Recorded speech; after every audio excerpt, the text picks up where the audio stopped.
கர்த்தாவே, நீர் என்னை ஆராய்ந்து அறிந்திருக்கிறீர். என் உட்காருதலையும் என் எழுந்திருக்குதலையும் நீர் அறிந்திருக்கிறீர்.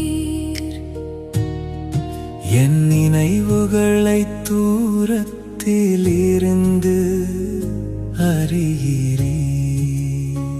நான் நடந்தாலும் படுத்திருந்தாலும் என்னை சூழ்ந்திருக்கிறீர். என் வழிகளெல்லாம் உமக்கு தெரியும். என் நாவில் சொல் பிறவாததற்கு முன்னேதோ கர்த்தாவே, அதையெல்லாம் நீர் அறிந்திருக்கிறீர். முற்புறத்திலும் பிற்புறத்திலும் நீர் என்னை நெருக்கி உமது கரத்தை என் மேல் வைக்கிறீர்.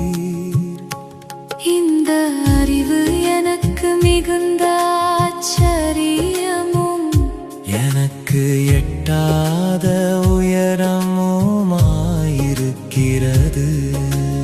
உம்முடைய ஆவிக்கு மறைவாக எங்கே போவேன்?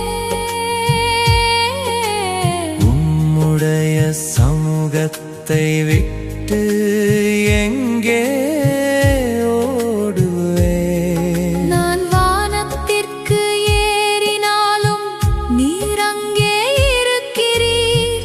நான் பாதாளத்தில் படுக்கை போட்டாலும் நீர் அங்கேயும் இருக்கிறீர். நான் விடியற்காலத்து செட்டைகளை எடுத்து சமுத்திரத்தின் கடையாந்தரங்களிலே போய் தங்கினாலும் அங்கேயும் உமது கை என்னை நடத்தும். உமது வலது கரம் என்னை பிடிக்கும். இருள் என்னை மூடிக்கொள்ளும் என்றாலும் இரவும் என்னை சுற்றி வெளிச்சமாயிருக்கும். உமக்கு மறைவாக இருளும் அந்தகாரப்படுத்தாது. இரவும் பகலைப் போல வெளிச்சமாயிருக்கும். உமக்கு இருளும் வெளிச்சமும் சரி.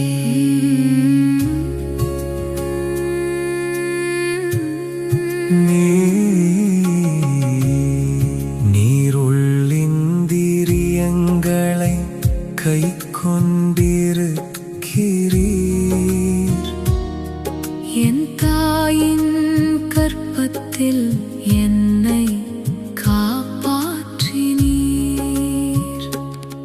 நான் பிரமிக்கத்தக்க அதிசயமாய் உண்டாக்கப்பட்டபடியால் உம்மை துதிப்பேன்.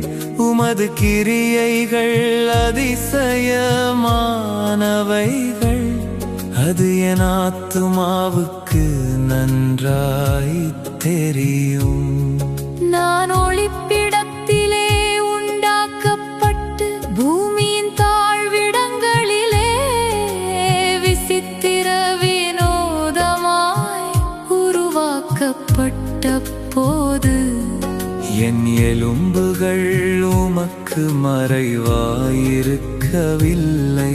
என் கருவை உம்முடைய கண்கள் கண்டது.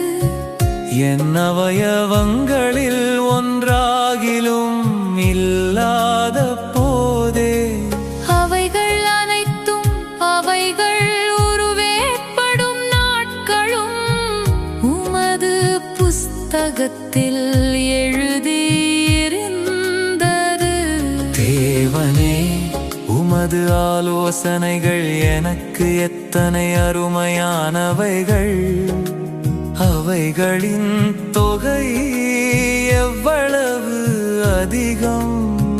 அவைகளை நான் எண்ணப் போனால் மணலை பார்க்கிலும் அதிகமா. நான் விழிக்கும் போது இன்னும் மண்டையில் இருக்கிறே. தேவனே, நீர் துன்மார்க்கனை அழித்தீரானால் நலமாயிருக்கும். இரத்தப் பிரியரே, நீங்கள் என்னை விட்டு அகன்று போங்கள். அவர்கள் உம்மை குறித்து துன்மார்க்கமாய் பேசுகிறார்கள். உம்முடைய சத்துருக்கள் உமது நாமத்தை வீணாய் வழங்குகிறார்கள். கர்த்தாவே, உம்மை பகைக்கிறவர்களை நான் பகையாமலும் உமக்கு விரோதமாய் எழும்புகிறவர்களை அருவருக்காமலும் இருப்பேனோ. முழு பகையாய் அவர்களை பகைக்கிறேன். அவர்களை எனக்கு பகைஞராக எண்ணுகிறேன். தேவனே, என்னை ஆராய்ந்து என் இருதயத்தை அறிந்து கொள்ளும். என்னை சோதித்து என் சிந்தனைகளை அறிந்து கொள்ளும். வேதனை உண்டாக்கும் வழி என்னிடத்தில் உண்டோ என்று பார்த்து நித்திய வழியிலே என்னை